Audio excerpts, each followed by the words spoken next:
जय हिंद जय Bharat. Night time stories में आपका स्वागत है, जहां इतिहास के सबसे काले अध्याय जीवंत होते हैं। आज रात हम उस आदमी की भयानक कहानी में डूबेंगे जिसकी सत्ता की चढ़ाई ने दुनिया को अभूतपूर्व आतंक और विनाश की ओर धकेल दिया। यह कहानी है एडोल्फ हिटलर की, एक असफल कलाकार से तानाशाह बनने की कहानी, जिसकी निर्मम महत्वाकांक्षा और घृणा की विचारधारा ने राष्ट्रों को तबाह कर दिया और लाखों लोगों के नरसंहार का कारण बना। हमारे साथ इस यात्रा पर चलिए, जहां हम इतिहास की सबसे कुख्यात हस्तियों में से एक के उदय और पतन की गहराइयों में उतरेंगे। एक आदमी की जिंदगी की इस भयानक यात्रा के लिए तैयार हो जाइए, जिसकी विरासत मानव क्रूरता की गहराइयों की एक कठोर याद दिलाती है। एक अंधकारमय उदय, एडोल्फ हिटलर की कहानी।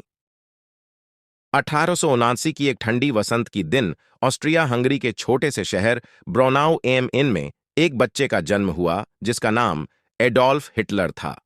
उसके शुरुआती साल उथल-पुथल और संघर्ष से भरे थे। छोटे एडोल्फ का अपने कठोर पिता से अक्सर टकराव होता था और वह कला में अपना भविष्य देखता था। लेकिन जीवन की दिशा अलग थी और 1907 और 1908 में वियना की अकादमी ऑफ फाइन आर्ट्स से अस्वीकृत होना उसके सपनों पर गहरी चोट थी। जब वह वियना की सड़कों पर निराश और निर्धन घूम रहा था, तब उसने उन कट्टर विचारों को अपनाना शुरू किया जिन्होंने उसकी सोच को आकार दिया। विभिन्न जातियों और राजनीतिक विचारधाराओं के इस शहर ने उसके जर्मन राष्ट्रवाद और यहूदी विरोधी विचारों को और बढ़ावा दिया। फिर भी यह प्रथम विश्व युद्ध था जिसने उसके रूपांतरण के लिए एक निर्णायक भूमिका निभाई। हिटलर ने जर्मन सेना में भर्ती होकर पश्चिमी मोर्चे पर एक डिस्पैच रनर के रूप में सेवा की। युद्ध ने उसे वह उद्देश्य और जुड़ाव दिया जिसकी वह लंबे समय से तलाश कर रहा था। वह 2 बार बहादुरी के लिए सम्मानित हुआ, लेकिन 1918 में जर्मनी की कड़वी हार ने उसे धोखा और निराशा से भर दिया।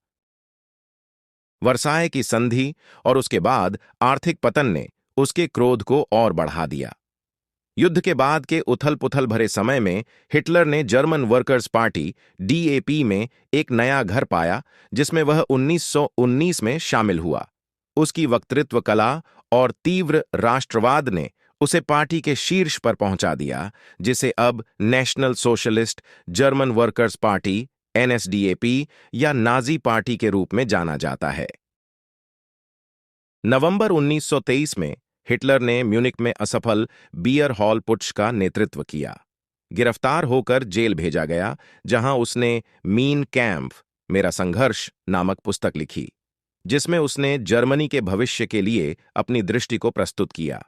इस पुस्तक ने आर्य श्रेष्ठता, लेबेंसराउम, जीवित स्थान और उसके कट्टर यहूदी विरोधी विचारों को स्पष्ट किया।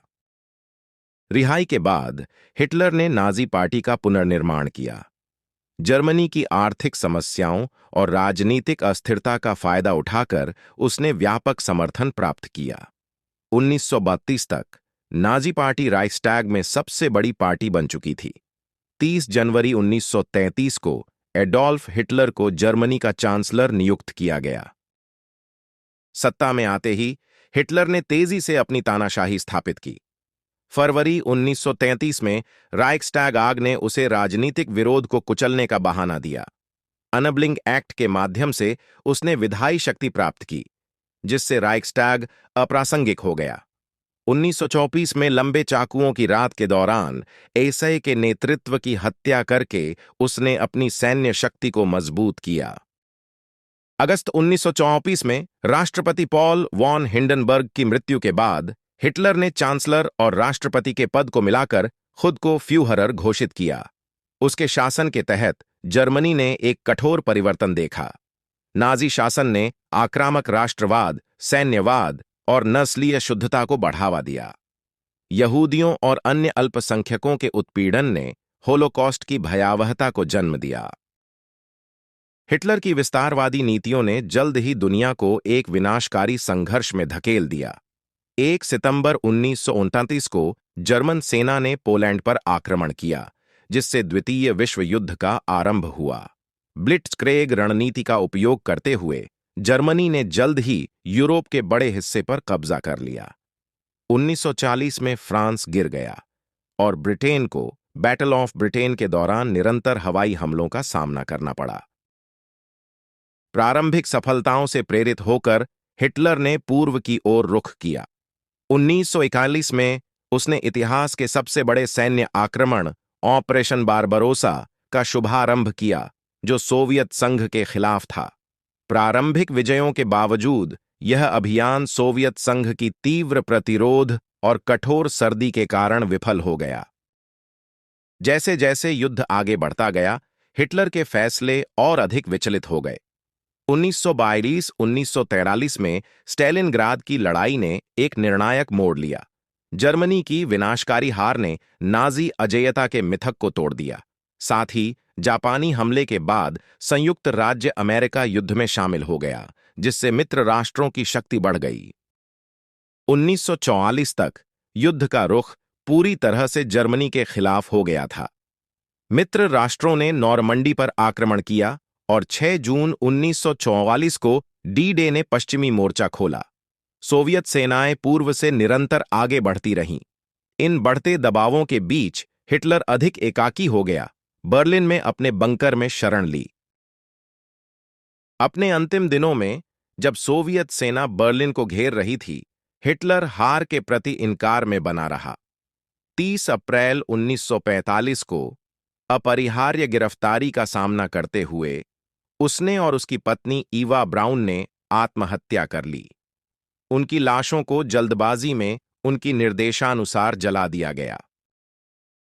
एक सप्ताह बाद 8 मई 1945 को जर्मनी ने बिना शर्त आत्मसमर्पण कर दिया, जिससे यूरोप में युद्ध का अंत हो गया। नाजी शासन, जिसने लाखों लोगों की जान ली और अभूतपूर्व विनाश किया, अपने अंजाम तक पहुंच गया।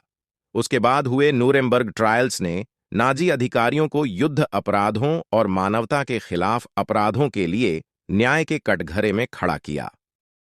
एडोल्फ हिटलर की विरासत तानाशाही और कट्टर विचारधारा के खतरों का एक कड़वा उदाहरण है। उसकी सत्ता की भूख, जो घृणा और धूर्तता से भरी थी, ने अनगिनत पीड़ा और एक युद्ध को जन्म दिया, जिसने दुनिया को बदल दिया। उसकी कहानी अत्याचार के खिलाफ सतर्कता और मानव अधिकारों की रक्षा के महत्व का कड़ा अनुस्मारक है। आइए हमारे वीडियो को समाप्त करके एडोल्फ हिटलर का असली भाषण सुनें। Meine Arbeit für richtig hältst, ob du glaubst, dass ich fleißig gewesen bin, dass ich gearbeitet habe, dass ich mich in diesen Jahren für dich eingesetzt habe, dass ich anständig meine Zeit verwendet habe im Dienste meines Volkes. Gib du jetzt deine Stimme ab. Wenn ja, dann tritt für mich ein, so wie ich für dich eingetreten bin. हमारी सामग्री का आनंद ले रहे हैं? बिना भूले हमारे channel को लाइक करें और सब्सक्राइब करें ज्यादा रात के मनोरंजन और विश्राम के माहौल के लिए। शांतिपूर्ण ध्वनियों, शांत दृश्यों और शांति के पलों का इंतजार करें। हमारी समुदाय में शामिल हों और संगीत, तस्वीरें और विश्राम के माहौल में संगठित हों। मीठे सपने आपका इंतजार कर रहे हैं। धन्यवाद, सुरक्षित रहें और खुश रहें।